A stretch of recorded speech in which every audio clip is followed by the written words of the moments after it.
Welcome to maths 5। आज हम लोग सीखेंगे set theory. Set is very much useful in many parts of mathematics. For example, geometry, algebra, calculus. Let us define set. A set is a collection of well-defined objects.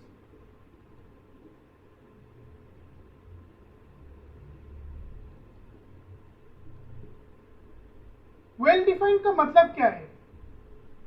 Well defined मतलब है एक rule, a rule which is follows by the objects. For example, a collection of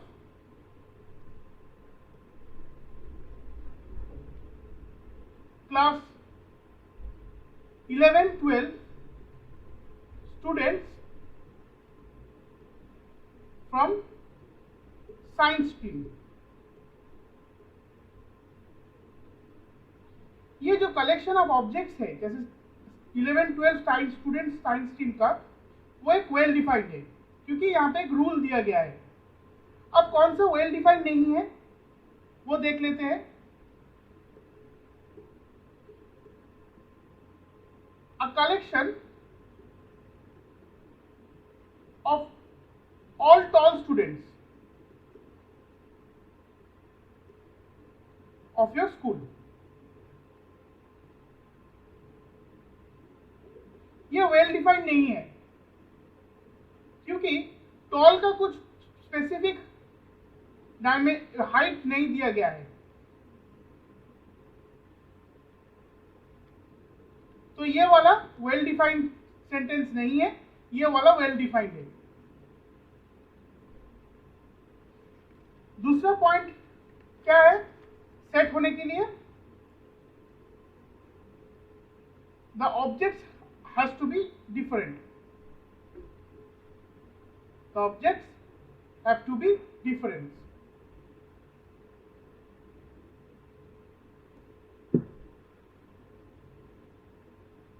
For example, 1, 2, 3, ये जो हम लोग collection किए हैं 3 objects को, वो देखिए सब डिफरेंट है। पर अब आप कलेक्ट करिए ऐसे करके x x 1 y 2 1, ये डिफरेंट नहीं है क्योंकि x और x सेम है। तो ये हम लोग कंसीडर करेंगे, इसको हम लोग कंसीडर नहीं करेंगे। तीसरा पॉइंट क्या है? Objects are order independent.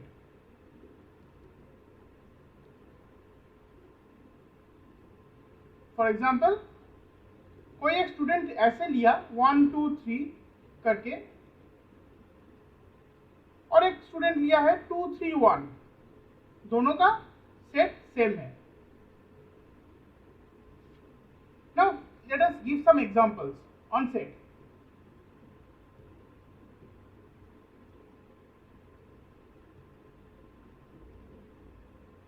Collection of natural numbers।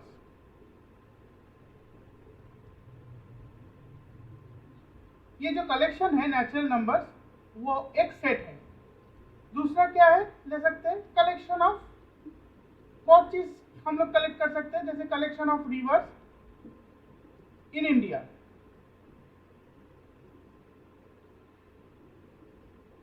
ये भी एक सेट होगा क्योंकि सब कुछ वेल डिफाइंड है और जो रिवर्स हम लोग लिखेंगे वो डिफरेंट भी होगा और ऑर्डर इंडिपेंडेंट होगा। तीसरा क्या ले सकते हैं? Collection of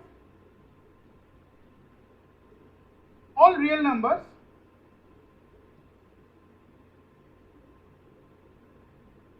such that the numbers lie in between 0 and 10। 0 और 10 के अंदर जितना रियल नंबर्स है हम उसको कलेक्ट कर रहे हैं। ये भी एक वेल डिफाइंड कलेक्शन है और सेट होगा। अब कुछ नोटेशंस हम लोग सीखेंगे जो हम लोग का फर्दर स्टडी में काम में आएगा। नोटेशंस,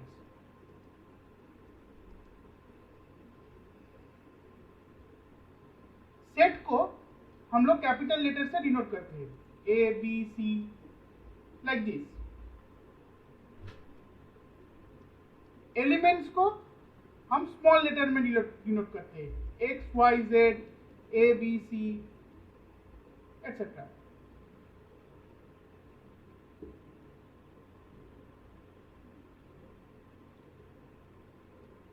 एप्सिलॉन मतलब बिलोंग साइन, ये हम लोग बिलोंग साइन करते हैं।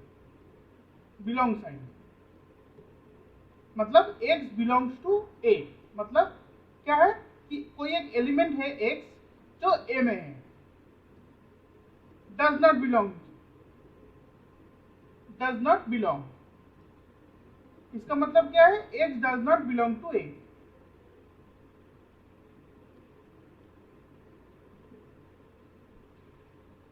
एक एग्जांपल देते हैं ये बिलोंग और डज नॉट बिलोंग का लेकर। Let us take V, set of all vowels.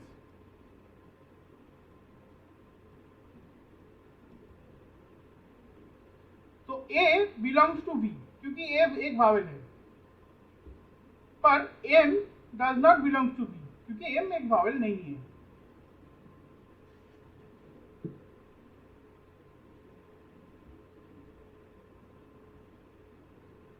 Presentation of a set of sets, set को कैसे हम लोग रिप्रेजेंट कर सकते हैं वो आप सीखेंगे। पहले मेथड है रोस्टर मेथड।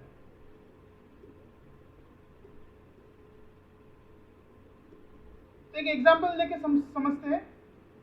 कोई भी एक सेट लीजिए A, उसको हम डिनोट करते हैं रोस्टर मेथड में ऐसे करके, सेकेंड ब्रैकेट ओपन 1 2 3 कुछ एलिमेंट ऐसे करके हम डिनोट करते हैं, 1 फिर एक कॉमा 2 एक कॉमा, देन ऐसे करके हम लोग लिखेंगे।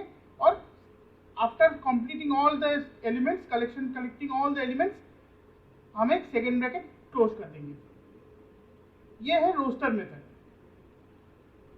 दूसरा मेथड क्या लिख सकते हैं, सेट बिल्डर मेथड।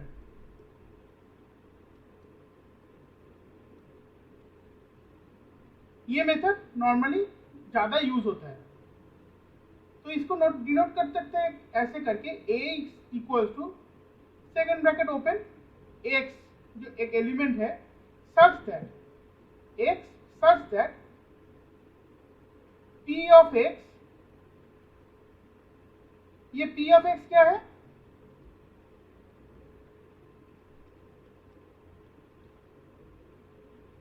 ये एक रूल है which satisfy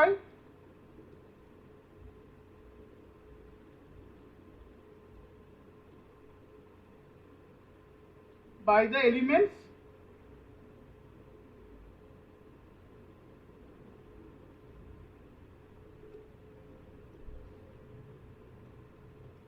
of the set A। तो इसको थोड़ा एक डिटेल्स में सीखते हैं।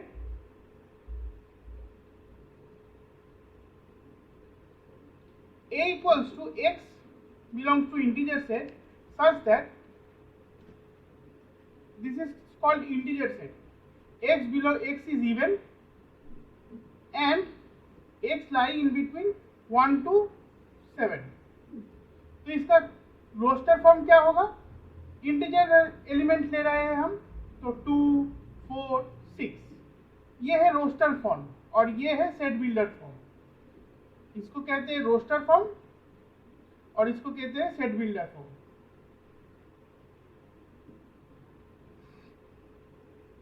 तो स्टूडेंट्स आप लोग समझ गए हैं कि रोस्टर मेथड का डिफरेंस और सेट बिल्डर में डिफरेंस क्या है। तो ये है रोस्टर मेथड और ये है सेट बिल्डर मेथड।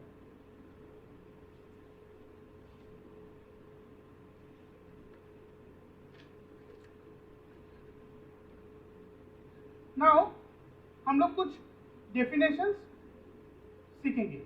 पहले है singleton set.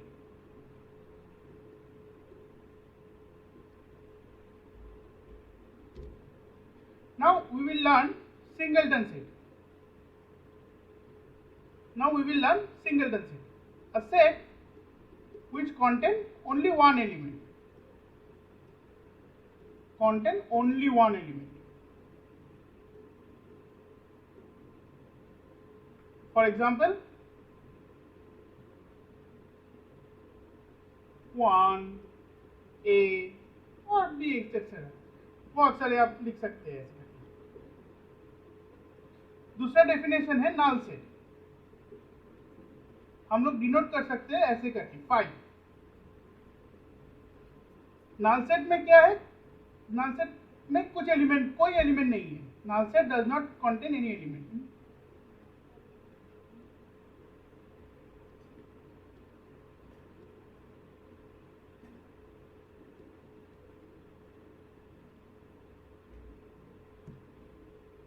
For example,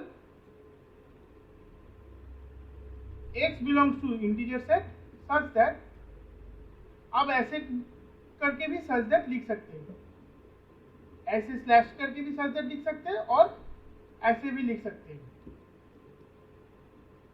x belongs to z such that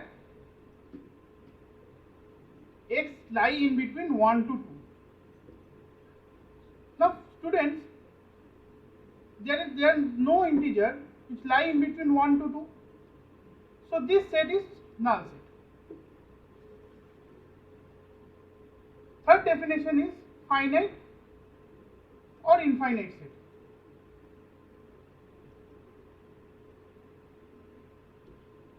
Finite मतलब, means the set is contain finite element. The set contains finite number of elements.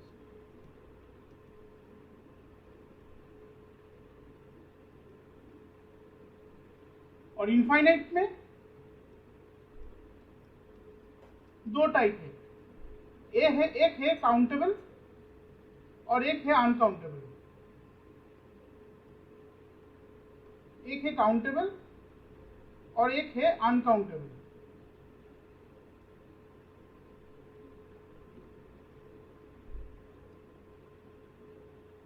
तो एग्जाम्पल क्या लिख सकते हैं countable set? Integer, natural number set, rational number और भी है। Uncountable में क्या है? Real number, irrational number etcetera. Students, real numbers, rational numbers हम लोग नेक्स्ट वीडियोस में स्टडी करेंगे। और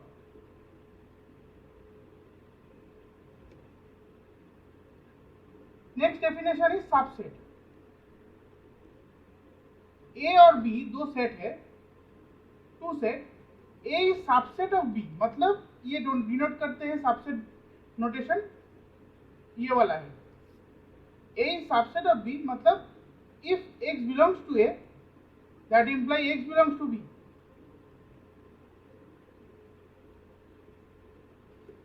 okay, for example, natural number set is subset of integer set, क्योंकि नेचुरल नंबर सेट में क्या क्या एलिमेंट है? 1, 2, 3, और इंटीजर सेट में क्या क्या एलिमेंट है? -4, -3, -0, 1, 2 ऐसे करके है। तो ये वाला जो एलिमेंट्स है वो नेचुरल नंबर में है। तो n is always a subset of z, but z is not a subset of natural number, क्योंकि 0 n में नहीं है, 0 z में है पर n में नहीं है। दैट इम्प्लाई एक और डेफिनेशन आता है, वो है प्रॉपर सेट, प्रॉपर सबसेट। एक और डेफिनेशन, वो क्या बोल रहे हैं? A is always a subset of B, but जो कुछ एलिमेंट B में है जो A में नहीं है, जैसे नेचुरल नंबर में is always a subset of integer set, but there is an element in set that is 0 or maybe more, which are not belongs to A. So Z is, so N is proper to B, that is N is proper subset of Z.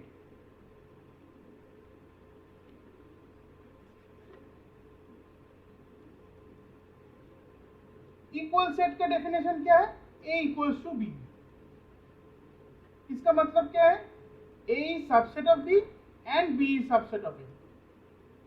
A का element B में है और B का element A में है. ये double imply sign कर रहा है.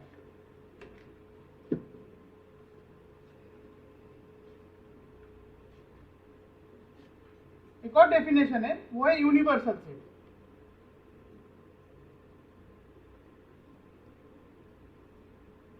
यूनिवर्सल सेट क्या है? यूनिवर्सल सेट सबसे बड़ा सेट है. कोई भी आप सेट लीजिए A, वो हर समय यूनिवर्सल सेट में रहेगा. हम लोग यूनिवर्सल सेट को डिनोट करते हैं U करके. A is subset of U for any set A.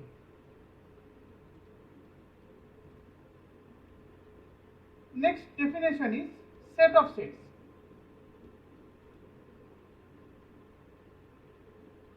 Set of sets मतलब क्या है? जो एक सेट है आपके पास, उसका एलिमेंट जो है वो भी एक सेट होगा, तब हम लोग बोलेंगे A is set of sets. For example A is A, B, you can take like this, A, B, और भी लिख सकते हैं. This A is set of sets.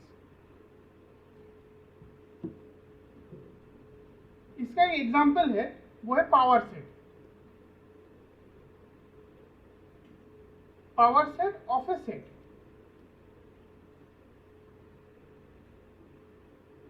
For example, एक एग्जाम्पल लेके समझते हैं. मानो A equals to 1 to A, तो पावर सेट ऑफ A क्या है? All subset of A,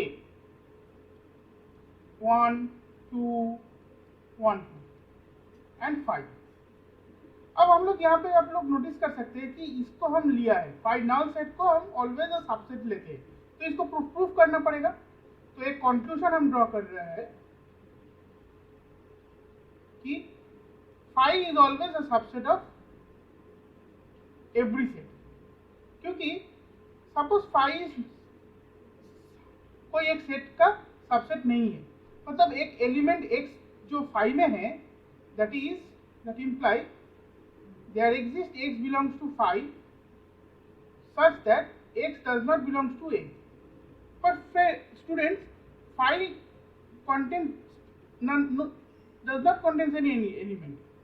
Therefore, this statement is not true. Hence, contradiction.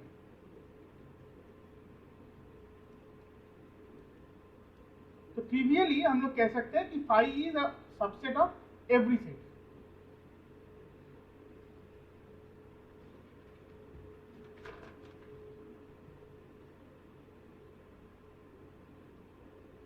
A is subset of A. Her set खुद का एक सेट सबसेट है.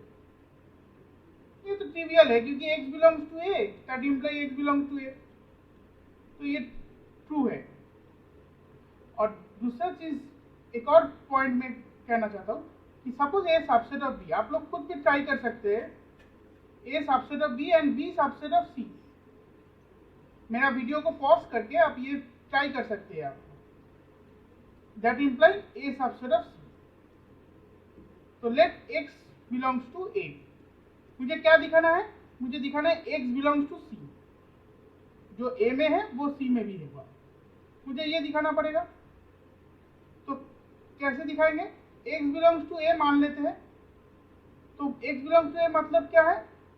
ये स्टेटमेंट से x belongs to B.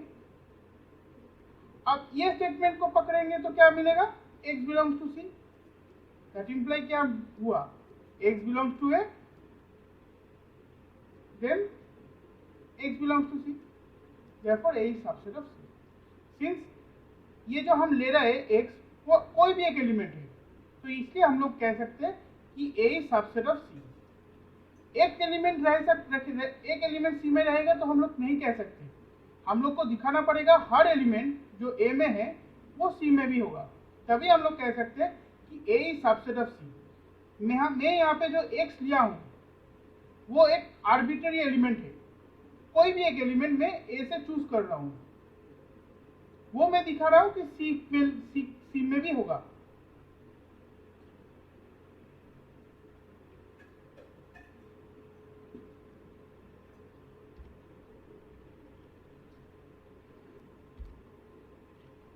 Students, हम अब लोगों को एक्सरसाइज दे रहे हैं, आप लोग ये ट्राई कीजिए। नेक्स्ट वीडियोस में हम लोग ये डिस्कस करेंगे। पहला वाला क्वेश्चन है, write down the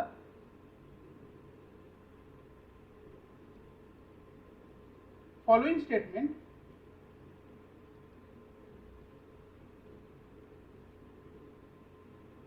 in set theoretic form.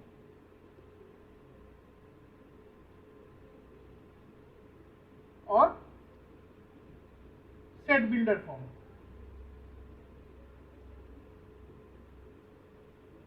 Set theoretic form मतलब ही सेट बिल्डर फॉर्म होता है। पहले वाला क्या है, 3 इज एन एलिमेंट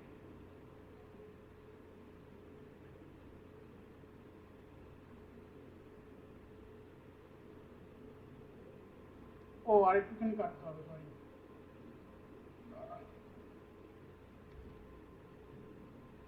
तो स्टूडेंट्स, हम कुछ एक्सरसाइज दे रहे हैं आप लोगों के लिए, आप लोग ये ट्राई कीजिए। नेक्स्ट वीडियोस में हम लोग ये डिस्कस करेंगे।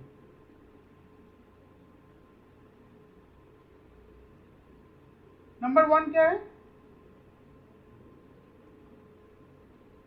Right down the following statement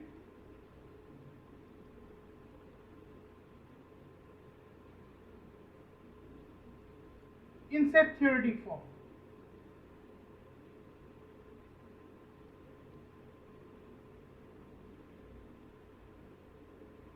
One, 3 is an element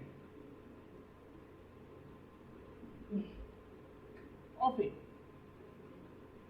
तो ये क्या होगा, 3 belongs to A। ऐसे करके हम लोग करेंगे। ये मैं एक एग्जांपल एक्सरसाइज कर दिया हूं, आप ऐसे कर सकते हैं।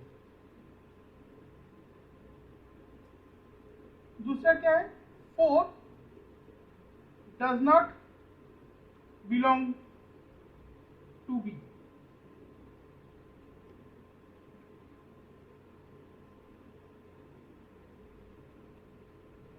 Example exercise 2।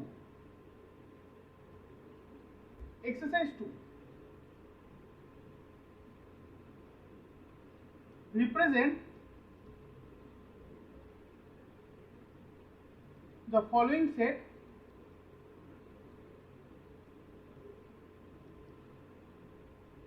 in roster form।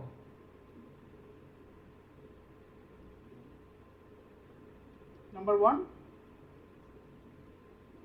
set of factors of 30। Number 2,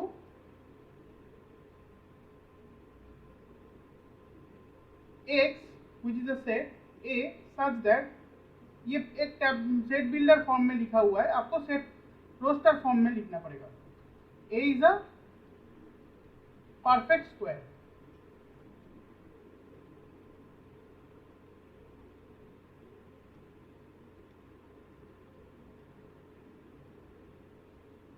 and A lie in between 2 to 49।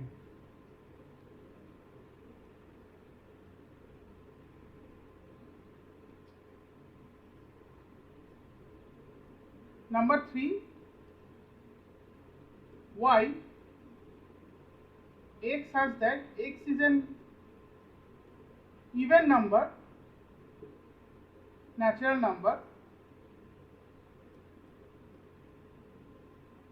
greater than 20। तीसरा एक्सरसाइज क्या है, सपोज एक मैं लिया हूं ABC,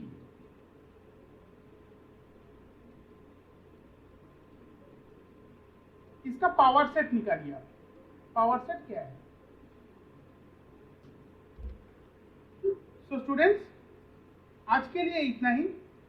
अगर आपको वीडियो अच्छा लगा तो लाइक कीजिए, अपने दोस्तों के साथ शेयर कीजिए और सब्सक्राइब कीजिए for further notification. Thank you.